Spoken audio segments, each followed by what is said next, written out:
Hello everyone. Last video में हमने GOC की जो लास्ट वीडियो थी उसमें हमने देखा था application of inductive effect start किए थे।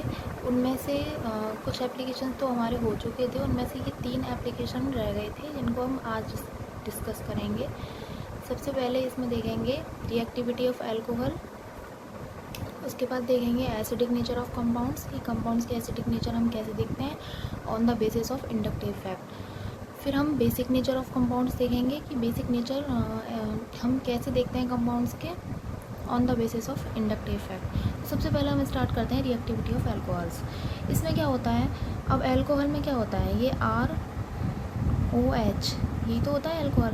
अब इसकी रिएक्टिविटी हम कैसे देख सकते हैं, या तो इसमें ये ये OR बॉन्ड है, इसके क्लीवेज के बेस पे देखें कि ये बॉन्ड जिसमें क्लीव हो रहा हो, या फिर हम इनकी रिएक्टिविटी कैसे देख सकते हैं, ये वाले बॉन्ड के क्लीवेज के अकॉर्डिंग, या तो ये OH बॉन्ड क्लीव हो रहा हो या फिर RO बॉन्ड क्लीव हो रहा हो। इनके बेसिस पे हम इसकी रिएक्टिविटी देख सकते हैं। तो फर्स्ट ऑफ ऑल हम डिस्कस करेंगे क्या, ये 2 टाइप्स हो गए, जैसे कि OH बॉन्ड के क्लीव के अकॉर्डिंग हम इनकी देखेंगे रिएक्टिविटी। इसके अकॉर्डिंग जो ऑर्डर होगा 1 डिग्री 2 डिग्री 3 डिग्री हो जाएगा। और जो CO बॉन्ड है, ये R का मीन C तो है, ये कोई अल्काइल ग्रुप ही तो होगा, तो CO बॉन्ड के बेस पे हम देख सकते हैं रिएक्टिविटी। इसके अकॉर्डिंग इसका ऑर्डर एकदम अपोजिट हो जाएगा, 3 डिग्री पहले आएगा, 2 डिग्री फिर 1 डिग्री आएगा। अब हम ये समझेंगे कि ये ऑर्डर जो आए हैं OH बॉन्ड के क्लीवेज के अकॉर्डिंग और CO बॉन्ड के क्लीवेज के अकॉर्डिंग ये कैसे आए हैं, इनको समझेंगे कि ये ऑर्डर कैसे आइडेंटिफाई किए गए हैं। तो सबसे पहले हम देखेंगे OH बॉन्ड क्लीवेज कि OH बॉन्ड क्लीवेज के अकॉर्डिंग जो ऑर्डर आ रहा है वो कैसे क्यों आ रहा है, इसका रीज़न क्या है।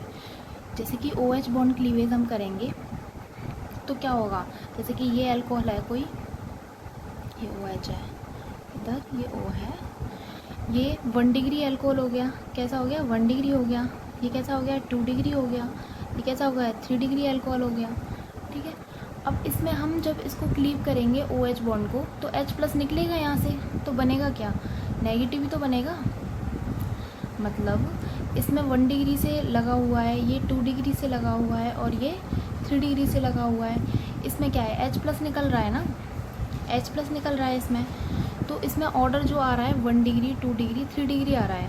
अब इसमें ये जो है ये वाला ग्रुप ये क्या लगाएगा, +I लगाएगा, एल्काइल ग्रुप है ना ये, तो ये अपनी इलेक्ट्रॉन डेंसिटी डोनेट करेगा इधर से, लेकिन ये इलेक्ट्रॉन डेंसिटी डोनेट करेगा। ऑक्सीजन क्या है, मोर इलेक्ट्रोनेगेटिव है, तो ऑक्सीजन जो है इससे भी लेगा इलेक्ट्रॉन डेंसिटी और हाइड्रोजन से भी लेगा।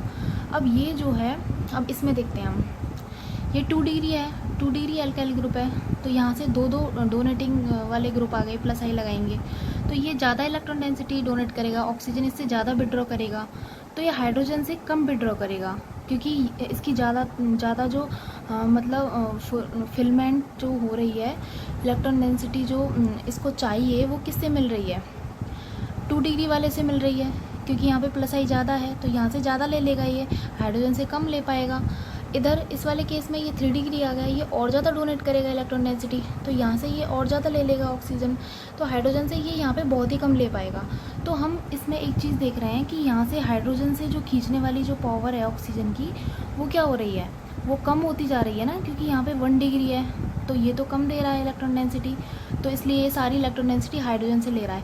मतलब पोलरिटी ऑफ बॉन्ड जो है वो क्या हो रहा है, पोलरिटी क्या है इनकी, यहाँ पे क्या है पोलरिटी, यहाँ से ये ज़्यादा विड्रॉ कर रहा है ना, यहाँ पे पोलर बॉन्ड ज़्यादा होगा, यहाँ पे पोलरिटी जो है वो ज़्यादा होगी, तो यहाँ से यहाँ जा रहे हैं तो OH बॉन्ड की जो पोलरिटी है वो कम होती जा रही है। इट मीन्स पोलरिटी कम होगी तो रिएक्टिविटी जो है वो भी कम होगी, मतलब polarity is directly proportional to reactivity होगा।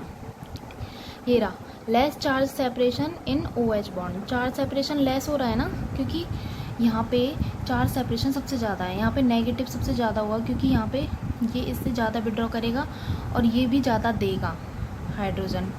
यहाँ पे जो है इनकी चार्ज सेपरेशन कम हो गया, क्योंकि यहाँ से ये हाइड्रोजन से कम ले रहा है ना, तो चार्ज सेपरेशन इससे ज़्यादा ले रहा है, तो यहाँ से कम ले रहा है तो चार्ज सेपरेशन कम होता जा रहा है, तो इसलिए रिएक्टिविटी भी इसकी कम होती जाएगी। पोलरिटी ऑफ बॉन्ड भी डिक्रीज़ हो रहा है, इसलिए रिएक्टिविटी भी डिक्रीज़ होगी, तो इसलिए 1 डिग्री की सबसे ज़्यादा होगी, 2 डिग्री की, फिर 3 डिग्री की होगी। ये इसका ऑर्डर हो गया OH बॉन्ड के बेसिस पे रिएक्टिविटी का। अब देखते हैं CO बॉन्ड क्लीवेज। ये तो इजी है, ये तो वही है, कार्बोकेटाइन बनेगा इसमें। CO बॉन्ड क्लीवेज हो रहा है, इसका मतलब कार्बन पे पॉजिटिव, इसका मतलब कार्बोकेटाइन बन रहा है। और कार्बोकेटाइन ये 1 डिग्री हो गया, ये 2 डिग्री हो गया, ये 2 डिग्री हो गया, ये 3 डिग्री हो गया। तो स्टेबिलिटी किसकी ज़्यादा है? जिस वाले कार्बोकेटाइन की स्टेबिलिटी ज़्यादा है वो जल्दी बनना चाहेगा ना ड्यूरिंग रिएक्शन। तो ये जल्दी बनना चाहेगा 3 डिग्री वाला, फिर उसके बाद 2 डिग्री, फिर 1 डिग्री। तो स्टेबिलिटी CO बॉन्ड क्लीवेज के बेस पे 3 डिग्री पहले आएगा, 2 डिग्री बाद में आएगा और 1 डिग्री सबसे लास्ट में आएगा। ये इसकी रिएक्टिविटी का ऑर्डर हो जाएगा, क्योंकि ड्यूरिंग रिएक्शन वही सबसे पहले बनना चाहेगा जो ज़्यादा स्टेबल होगा, वही तो बनना चाहेगा इंटरमीडिएट के रूप में। तो ये ऑर्डर CO बॉन्ड के क्लीवेज पे हो गया। अब हम देखते हैं, अब अल्कोहल की एसिडिटी देखेंगे। Acidic nature of alcohol by OH cleavage. अब OH बॉन्ड क्लीवेज के बेस पे हम क्या अल्कोहल के एसिडिक नेचर भी देख सकते हैं। जैसे कि इसमें जब ROH, ये कोई अल्कोहल है, ये जब H+ देगा, कोई बेस की रिएक्शन कराइए यहाँ पे। अब जब ये अपना H+ देगा तो क्या बनाएगा? कॉन्जुगेटेड बेस बनाएगा, मतलब नेगेटिव वाली स्पीसीज़ बनेगी। इसको बोलेंगे एल्कोक्साइड आयन। तो जैसे जैसे इसकी एल्कोक्साइड आयन की स्टेबिलिटी इंक्रीज़ होगी, वैसे वैसे हमारी एसिडिटी भी इंक्रीज़ होगी। इसकी ऑलवेज जो एसिडिक नेचर देखा जाता है वो हम नेगेटिव जनरेट करके उस नेगेटिव की स्टेबिलिटी देखते हैं। जैसे कि यहाँ पे नेगेटिव जनरेट हुआ, आयन बना, एनायन बना, और उसकी स्टेबिलिटी देखी जाती है। उसकी स्टेबिलिटी जितनी ज़्यादा इंक्रीज़ होगी, इसका मतलब एसिडिटी भी इंक्रीज़ होगी इस वाले कंपाउंड की, जो भी ये अल्कोहल की एसिडिटी भी इंक्रीज़ होगी। अब ये नेगेटिव जो है स्टेबल किस किस फैक्टर से होगा? सबसे पहले नेगेटिव जो है ये इससे स्टेबल होगा, किससे? अगर इस पर कोई विड्रॉइंग ग्रुप लगा हुआ है, जैसे कि खींचने वाला ग्रुप है, तो वो नेगेटिव को स्टेबलाइज करेगा ना, क्योंकि इस पर क्या है, इलेक्ट्रॉन बहुत ज़्यादा है। तो इनको इसे चाहिए कि ये इलेक्ट्रॉन को अपने को ईजिली दे सकता है, इसके पास मोर इलेक्ट्रॉन डेंसिटी है, तो इसको वही फैक्टर स्टेबलाइज करेंगे जो इससे खींचने वाले होंगे। तो मतलब इलेक्ट्रॉन विड्रॉइंग ग्रुप के डायरेक्टली प्रोपोर्शनल हो जाएगी नेगेटिव जो भी कॉन्जुगेटेड बेस है उसकी स्टेबिलिटी। इलेक्ट्रॉन रिलीजिंग ग्रुप लगा है तो उसकी इन्वर्सली प्रोपोर्शनल हो जाएगी, क्योंकि ये डोनेटिंग है, उसके पास ऑलरेडी नेगेटिव है और नेगेटिव है, और इलेक्ट्रॉन रिलीजिंग ग्रुप उसकी इलेक्ट्रॉन डेंसिटी को और ज़्यादा इंक्रीज़ करेगा, मतलब नेगेटिव को और ज़्यादा इंक्रीज़ करेगा। मतलब कोई भी स्पीसीज होती है वो न्यूट्रलाइज होना चाहती है ना, अपने चार्ज को डिस्पर्स करना चाहती है, लेकिन यहाँ पे क्या हो रहा है, इलेक्ट्रॉन रिलीजिंग इस पर और ज़्यादा चार्ज को बढ़ाएगा, तो ये जो है इसकी स्टेबिलिटी को डिक्रीज़ करेगा। इसके अब हम ये भी देख सकते हैं कि -R या फिर -H या फिर -I ये कैसे हैं? विड्रॉइंग इफेक्ट हैं। -R मतलब रेजोनेंस, हाइपर कॉन्जुगेशन, ये कौन से हैं? माइनस वाले हैं। तो ये कैसे हैं? विड्रॉइंग हैं, तो ये भी स्टेबिलिटी को इंक्रीज़ करेंगे, और प्लस वाले जो भी हैं वो डिक्रीज़ करेंगे स्टेबिलिटी को। अब हम देखते हैं, ये एग्जाम्पल गिवन है, इसमें हमें डिक्रीजिंग ऑर्डर बताना है किसका? एसिडिटी का। जैसे कि सबसे पहले ये CH3OH है, उसके बाद ये इथाइल वाला है, इसके बाद ये प्रोपाइल वाला अल्कोहल है। अब इसमें हम एसिडिटी देखेंगे तो सबसे पहले H+ निकालेंगे, मतलब कॉन्जुगेटेड बेस बनाएंगे। ये कॉन्जुगेटेड बेस हैं इनके, CH3O- और ये एल्काइल वाला, ये प्रोपाइल वाला माइनस हो गया। तो इधर से इधर जा रहे हैं, तो इसका मतलब प्रोपाइल ग्रुप लेंथ कैसा है? लेंथ ज़्यादा है ना इसकी, तो ये ज़्यादा क्या लगाएगा? +I लगाएगा। तो +I लगा रहा है, मतलब डोनेटिंग इफेक्ट लगा रहा है, तो ये तो डिक्रीज़ करेगी। इधर से इधर जाएंगे तो इसकी एसिडिटी डिक्रीज़ करेगी, क्योंकि नेगेटिव को और ज़्यादा ये बढ़ा रहे हैं, हमें नेगेटिव कम करना है, तभी तो स्टेबल होगा जब नेगेटिव कम होगा। तो यहाँ से यहाँ जा रहे हैं हम, तो स्टेबिलिटी कम हो रही है, क्योंकि जो R ग्रुप है उसका +I इफेक्ट इंक्रीज़ हो रहा है एल्काइल का। अभी सेकेंड वाला देखते हैं, इसमें क्या है? CF3OH, CCl3OH, Br3OH और I3 वाला है, ये कार्बन I3 वाला है। अब इसमें हम देखेंगे विड्रॉइंग जो इफ़ेक्ट है, फ्लोरीन जो है इलेक्ट्रॉन विड्रॉइंग इफ़ेक्ट लगाएगा, सबसे ज़्यादा लगाएगा ना फ्लोरीन, उसके बाद में फिर ब्रोमीन लगाएगा, उसके बाद आयोडीन, क्योंकि फ्लोरीन की इलेक्ट्रॉन नेगेटिविटी ज़्यादा होती है, इसलिए ये विड्रॉइंग इफ़ेक्ट भी ज़्यादा लगाएगा। तो इसका जो एनायन बनेगा ये वाला, ये खींचेगा यहाँ से इलेक्ट्रॉन डेंसिटी को, ये कम खींचेगा, ये उससे ज़्यादा कम खींचेगा, ये सबसे कम खींचेगा। तो खींचने वाला इफेक्ट कैसा हो रहा है? कम हो रहा है। इसका मतलब स्टेबिलिटी भी इसकी कैसी हो रही है? एसिडिटी जो हो रही है अल्कोहल की, वो क्या होगी? इधर से इधर जाने पे ये विड्रॉइंग इफ़ेक्ट इंक्रीज़ हो रहे हैं इनके, इसका मतलब एसिडिटी जो है वो इंक्रीज़ होगी। सो लेफ़्ट टू राइट मूव करने पे हमारा विड्रॉइंग इफ़ेक्ट जो है, इलेक्ट्रॉन विड्रॉइंग माइनस आई भी बोल सकते हैं, वो इफ़ेक्ट कैसा हो रहा है, कम हो रहा है।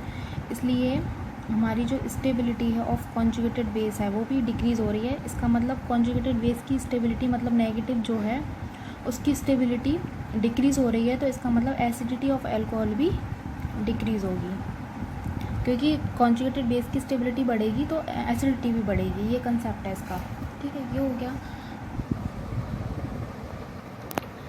अब देखते हैं एसिडिक नेचर ऑफ कंपाउंड्स। अब ये सेकंड वाला जो रह गया है पॉइंट, ये सेकंड, ये फिफ्थ जो नंबर डाल रखा है एसिडिक नेचर ऑफ कंपाउंड्स, ये वाला पॉइंट देखेंगे। इसमें क्या होगा, कोई कंपाउंड होगा, उसका हम एसिडिक नेचर चेक करेंगे। वो कैसे करेंगे, सबसे पहले H+ निकालेंगे, कॉन्जुगेटेड बेस बनाएंगे, तो उसकी और उससे हम कंपेयर करेंगे। उसकी स्टेबिलिटी जितनी ज़्यादा इंक्रीज़ होगी, इसका मतलब उसकी एसिडिटी भी इंक्रीज़ होगी। मतलब इसी की स्टेबिलिटी देखी जाती है ऑलवेज़। अगर हम किसी की एसिडिटी चेक करते हैं तो सबसे पहले कॉन्जुगेटेड बेस बनाना है हमको, उसके बाद उसकी स्टेबिलिटी कंपेयर करनी है। स्टेबिलिटी अगर इंक्रीज़ हो रही है तो एसिडिक नेचर भी इंक्रीज़ होगा, जैसे कि stability increase, acidic nature of compound increase. अब स्टेबिलिटी वही चीज़ आ गई यहाँ पे जो पहले डिस्कस हो चुकी है। Acidity of compound, electron withdrawing group, जितने खींचने वाले लगे होंगे उसकी एसिडिटी भी इंक्रीज़ होगी, मतलब स्टेबिलिटी भी इंक्रीज़ होगी। स्टेबिलिटी इंक्रीज़ होगी तो इसका मतलब एसिडिटी भी इंक्रीज़ होगी। इलेक्ट्रॉन रिलीजिंग वाले ग्रुप लगे होंगे तो उसकी स्टेबिलिटी कम होगी कॉन्जुगेटेड बेस की, जो भी नेगेटिव बनेगा यहाँ पे। अब एसिडिक नेचर ये जो है ये याद करना पड़ेगा ऑर्डर। ये डायरेक्ट पूछा जाता है कि के ऑर्डर बताओ, pK ऑर्डर बताओ, ये डायरेक्ट पूछा जाता है। एग्जाम्पल देंगे और उनमें पूछा जाएगा। ये नेट में भी क्वेश्चन आते हैं, गेट में भी क्वेश्चन बहुत आते हैं इससे, एसिडिक ऑर्डर से, कि क्वेश्चन देगा कुछ 3-4 कंपाउंड दे देगा, उसमें पूछेगा कि इसमें pK ऑर्डर के अकॉर्डिंग इंक्रीजिंग ऑर्डर में अरेंज करो या फिर डिक्रीजिंग जो भी है। तो जो एसिडिक नेचर है वो किसके प्रोपोर्शनल होता है, जितने H+ देगा, कोई भी H+ की कंसनट्रेशन जितनी होगी उतना एसिडिक नेचर इंक्रीज़ होगा। ये डायरेक्टली प्रोपोर्शनल है Ka के, pH के इन्वर्सली प्रोपोर्शनल है, pKa के इन्वर्सली है। अब H+ के प्रोपोर्शनल है डायरेक्टली, तो OH- के इनडायरेक्टली प्रोपोर्शनल हो जाएगा। यहाँ पे Ka के डायरेक्टली है तो ये यहाँ पे इनडायरेक्टली हो जाएगा। pH के इनडायरेक्टली है तो यहाँ पे डायरेक्टली हो जाएगा, ऐसे अपोजिट हो जाएगा। तो ये याद करना पड़ेगा ऑर्डर। उसके बाद हम चेक करते हैं कि acidic nature on the basis of inductive effect. Acidic nature inductive effect के बेसिस पे, वो तो अल्कोहल का देखा था। अब हम एसिड का देखेंगे कि एसिड में हम कैसे चेक कर सकते हैं इंडक्टिव इफेक्ट के बेस पे इसका एसिडिक नेचर कितना इंक्रीज़ हो रहा है, कितना डिक्रीज़ हो रहा है। तो इसमें भी वही कंसेप्ट है। ये क्या है, कोई कंपाउंड है, इससे H+ निकालेंगे, इसने H+ निकाला, -H+,